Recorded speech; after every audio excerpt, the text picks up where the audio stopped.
Hi everyone, welcome back to another weekly analysis video. इस video में हम next week की फॉरेक्स एनालिसिस करेंगे।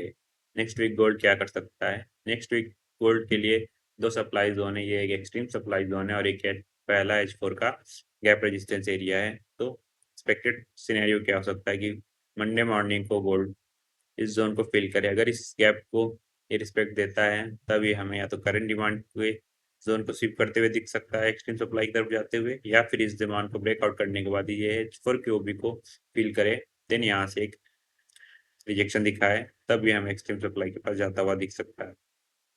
और सेकेंड सिनेरियो ये है कि ये एक्सट्रीम सप्लाई के पास पहले जाए, ये फर्स्ट गैप इसका कुछ ना कर पाए, तब भी एक्सट्रीम सप्लाई को फिल करने के बाद या तो ये करंट डिमांड को होल्ड करे और वीकली एंडिंग 4220 और 4200 के बीच में देते, या फिर H4 के ओबी को टैप करे, देन कुछ ऐसे प्रोजेक्शन में ये वीकली क्लोजिंग करे अपनी, जो कि 4120 और 4320 के जोन का एरिया आएगा। तो ये एक्सपेक्टेड सिनेरियो है गोल्ड के। अब आते हैं नेक्स्ट पेयर में। लेवल्स को मार्क कर लीजिए और इन्हीं एक्सट्रीम सप्लाई और ये करंट डिमांड के जोन के बीच में ही गोल्ड हमें वीकली खत्म होते होते दिखेगा। एक्सपेक्टेड सिनेरियो यही है कि ये एक्सट्रीम सप्लाई को फिल करने की कोशिश करे या फिर फर्स्ट H4 के गैप को फिल करने की कोशिश करे। अब आते हैं नेक्स्ट पेयर में, जो कि है सिल्वर।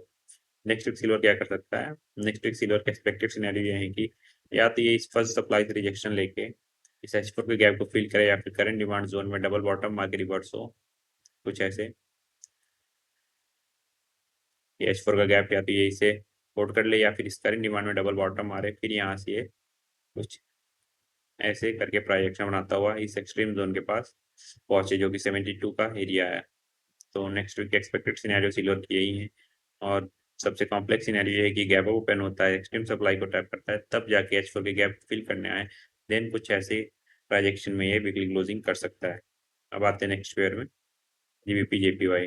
जीबीपी जेपीवाई के दो एक्सपेक्टेड सिनेरियो ये हैं कि नेक्स्ट वीक जेपीवाई पेयर्स में सेलिंग प्रेशर दिख सकता है, या तो जीबीपी जेपीवाई सप्लाई रिजेक्शन लेके इस ओबी के पास हमें दिखे वीक खत्म होते होते, या फिर इस H4 की एक्सट्रीम सप्लाई को फिल करे, देन रिजेक्शन लेते हुए ये वीकली क्लोजिंग डे हमें 213 के इस जोन के ब्रेकआउट करते हुए डिमांड जोन को ब्रेकआउट करे।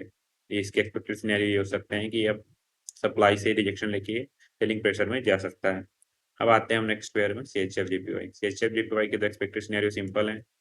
अगर इस चीज सप्लाई के ऊपर जाता है तो ये वीकली की टारगेट H4 ओबी को फिल करेगा, फिर कुछ ऐसे प्रोजेक्शन में क्लोजिंग दे सकता है। और अगर ये नीचे जाता है तो, अगर ये नीचे की जोन को ब्रेकआउट कर देता है 200 का, तो फिर ये हमें 199 के जोन के पास दिख सकता है वीकली। और एक कॉम्प्लेक्स सिनेरियो है कि इस लिक्विडिटी स्वीप करे, फिर ये H4 के ओबी को फिल करे, फिर इस सप्लाई को रिटेस्ट करते हुए भी दिख सकता है। तो CHF JPY सिनेरियो यही है। अब आते हैं नेक्स्ट पेयर में, USD JPY।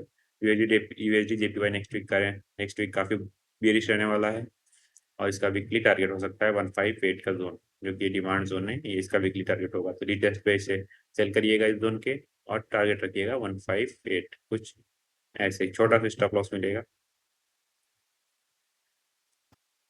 1:2। इस जोन के 40 पिप्स के सेल के बदले आपको 200 पिप्स का टारगेट मिल रहा है, 236 पिप्स। तो 1:5 का रिस्क रिवॉर्ड है। ट्रेड्स को अपने ध्यान से अपने रिस्क मैनेजमेंट के साथ अपने रिस्क मैनेजमेंट के साथ अपने ट्रेड दीजिए और जोन्स को मार्क करिए। And thanks for watching.